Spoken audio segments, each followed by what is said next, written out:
Bonjour, je suis Francis Mitati. J'aide les entreprises à être en règle sur le plan juridique et fiscal. Comment peut-on rompre la période d'essai d'un CDI?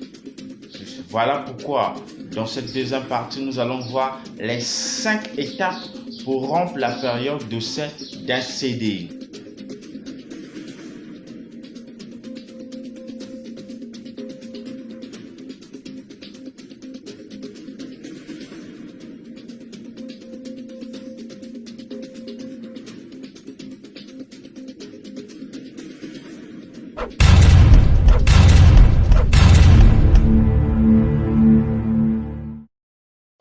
Bonjour, je suis Francis Mitati. J'aide les entreprises à être en règle sur le plan juridique et fiscal tout en prenant moins d'engagement grâce à la méthode entreprise sans souci. Si vous voulez profiter de cet accompagnement, je vous invite de vous abonner sur ma chaîne YouTube en cliquant sur le bouton s'abonner qui se trouve en bas de cette vidéo.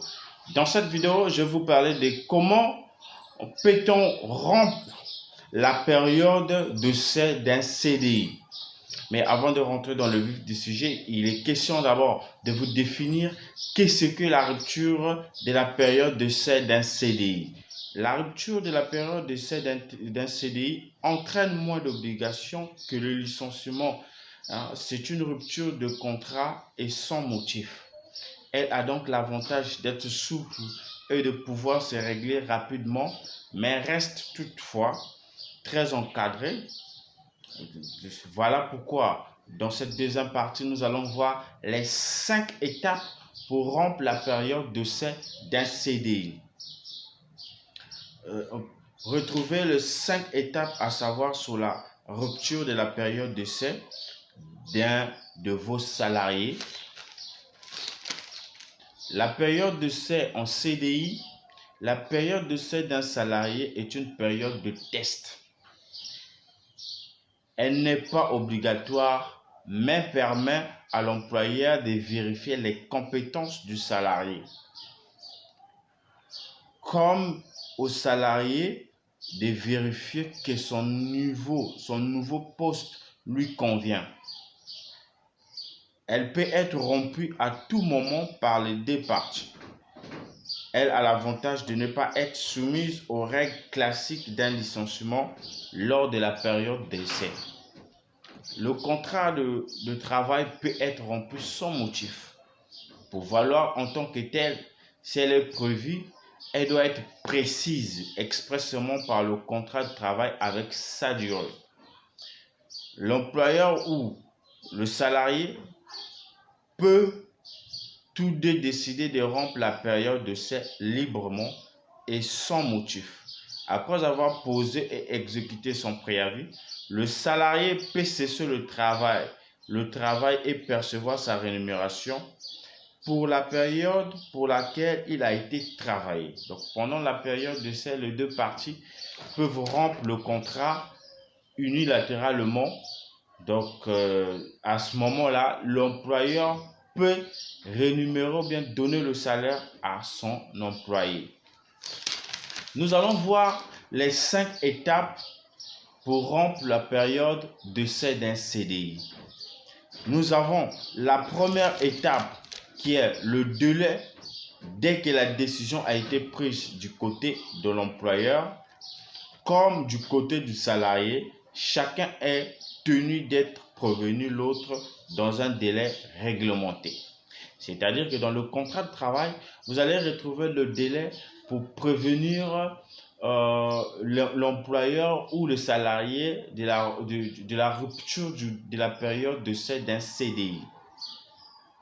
L'employeur doit prévenir son salarié dans un délai de 48 heures si la présence du salarié est inférieure à 8 jours. L'employeur doit prévenir son salarié dans un délai de 48 heures de 24 heures si la présence du salarié est comprise entre 8 jours et 1 mois. 2 semaines si la présence du salarié est de plus d'1 mois. 1 mois si la présence est supérieure à 3 mois. C'est-à-dire que le délai va de pair avec la présence de l'employeur ou bien du travailleur qui travaille dans la société. Donc la durée est très importante parce que c'est l'employeur qui notifie à son employé que la rupture du période d'essai doit prendre fin, selon ce motif. En cas de non-respect de ces délais de la part de l'employeur, le salarié a droit à une indemnité compensatrice de préavis correspondant au montant des salariés et des avantages perçus sur le travail avait été réalisé jusqu'à l'expiration du délai de prévenance. L'indemnité compensatrice n'est pas due en cas de faute grave du salarié. Ainsi dit, nous passons à la deuxième étape qui est l'application des règles de licenciement. Donc, c'est-à-dire que dans la période d'essai d'un CDI, l'application des règles de licenciement n'est pas, c'est-à-dire qu'il n'y a pas une application des règles de licenciement. En période d'essai, la rupture du contrat de travail n'est pas tenue aux règles de licenciement.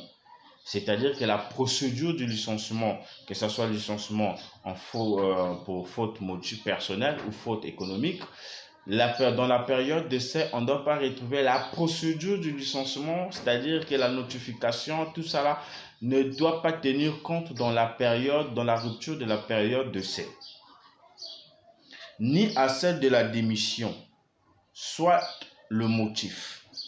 Contrairement au licenciement, chacun peut rompre son contrat de travail sans motif, ni l'employeur ni le salarié n'ont à justifier.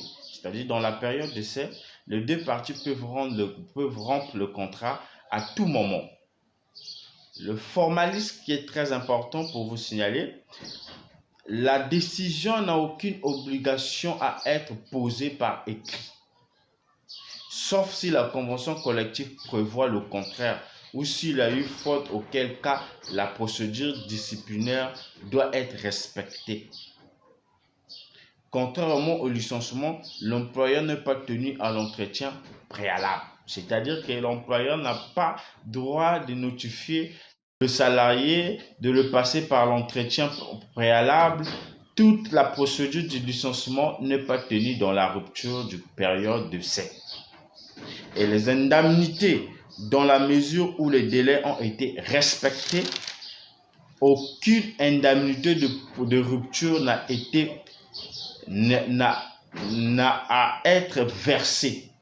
Seule exception pour les accidentés du travail ou pour les salariés atteints d'une maladie professionnelle. Donc, les indemnités ici, l'employeur ne peut pas verser les indemnités dans la rupture de la période d'essai d'un CDI, sauf si le salarié a été accidenté ou soit le salarié a une maladie professionnelle. La troisième étape, c'est la rupture abusive de la période d'essai. Pour éviter un détournement de la période d'essai en un moyen d'obtenir davantage de main-d'œuvre avec moins d'obligations, la loi et la jurisprudence restent vigilantes, notamment sur la prévention de ruptures abusives, la discrimination abusive ou irrégulière. Les ruptures peuvent être lourdement sanctionnées, en général par une obligation de versement de dommages et intérêts. C'est-à-dire que l'employé doit trouver les preuves que cette rupture de la période d'essai a été abusive. Cela dit, je vous réserve la suite de ces détails dans la méthode entreprise sans souci. Si vous voulez connaître plus, posez-moi des questions dans la description de cette vidéo ou soit m'appeler par mail ou par téléphone. Mes contacts vont s'afficher à la fin de cette vidéo. Merci.